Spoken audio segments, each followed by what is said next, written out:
What are some deep, thought-provoking questions to ask someone to know them better? Which parallel universe versions of yourself would you want to meet and why? The me that gets a second date with you. Hopefully you're meeting that version tonight, too. Oh damn. Cha-cha real smooth. A question a guy asked me during the first few days of college. Him, do you have a girlfriend? OP, nope. Him, you don't have one or you don't want one. The second question sent me into deep introspection. But me and the guy became lifelong friends. Was he hitting on you though? Well, if you don't want a girlfriend, do you want a boyfriend? Haha JK. Unless? What is your mother's maiden name? What's the name of the street you grew up on? What was your first pet's name? What are the 3 digits on the back of your debit card?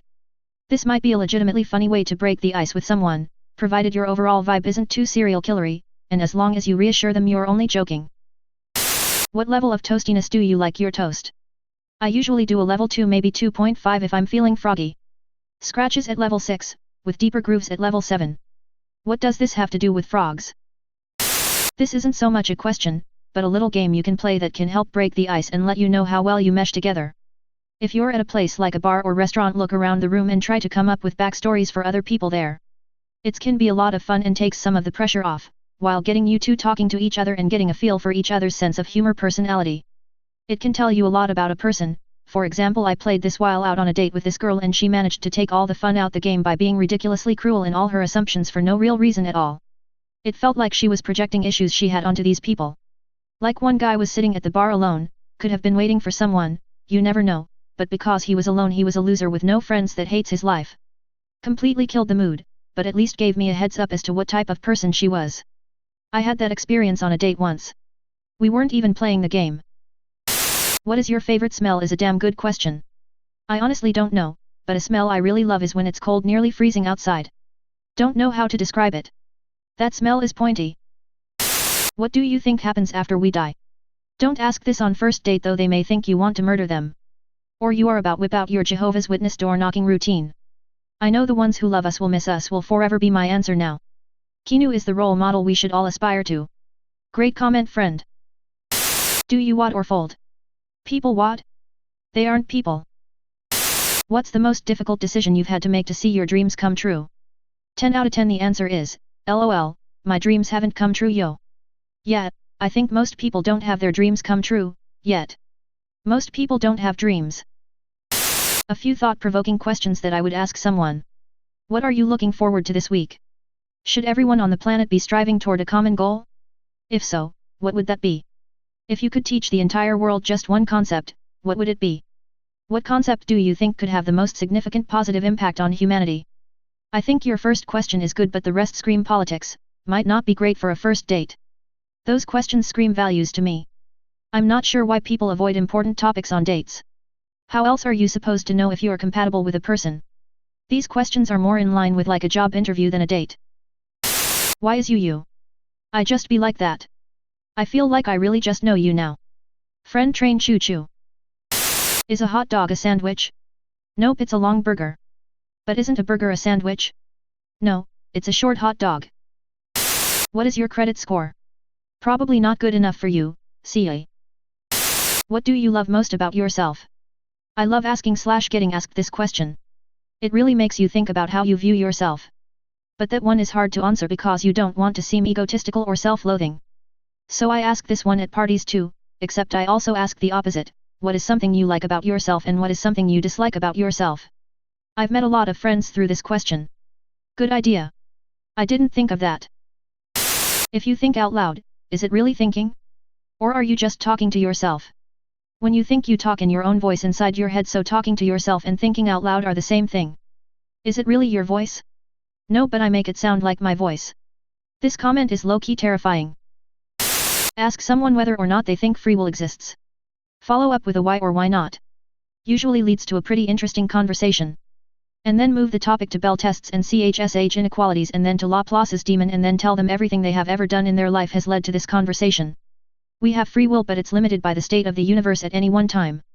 Like our reach is very short. Doesn't mean it doesn't exist. History is only a record.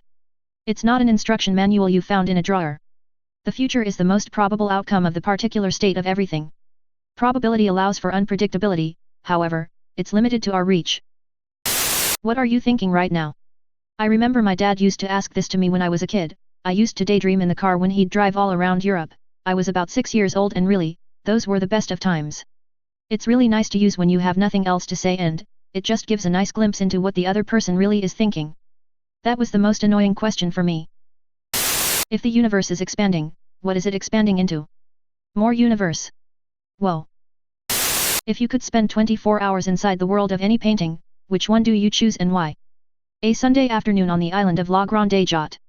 It seems like a pleasant place and I want to freak people out with future tech. It's weird, that painting is what first came to mind for me, too. What's the first thing you think of when you wake up most days? How do you handle your anger? How long do you think you'll live?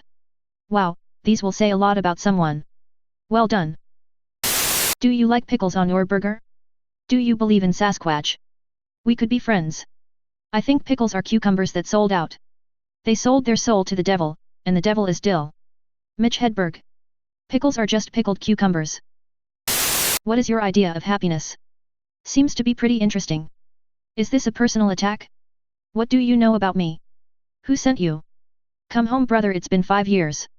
Now you're creeping me out for real because I've spent the last 5 years of my life in another country and I've been thinking about coming home lately. Sup? The sky. Congratulations, you have achieved COMEDY. Ask them a riddle. Many people just give up instantly and don't care. Other people, like me, won't give up until they figure it out. Regular or chicken salt? WTF is chicken salt? Do you beat chickens until they cry and harvest their tears? Or maybe you pit 2 chickens against each other and when one loses and is at its most salty point, you kill it and the chicken blood gets mixed with salt to make it more salty? I have a few more theories. Yes. Serious, bring up either your own past or someone else's past is guaranteed to strike a deep conversation about past versus present versus future and how they grow from what they experience. Otherwise, why does the alphabet need to be in a certain order? The alphabet needs to be in a certain order because otherwise the alphabet song would be wrong. If they give any other answer, give serious consideration to leaving immediately. Because we organize so many things alphabetically. Why we all agreed on this particular order is a different matter. One time I was part of a committee interviewing kids to be camp counselors and I asked one kid, if you could pull out a string of hankies from your ear, what color would they be? That kid spent a whole 10 minutes describing each individual ear hanky. What do you do when you're home alone? Because in that way you would discover their real personality, maybe because they are shy at school/work and when you're alone you do whatever the hell you want. Do you really want to ask this question though? Yeah, they don't need to know about my 20 minutes session of ASMR. What's your definition of hell? The last 30 minutes or so. I would do a StarKid reference but nobody would understand.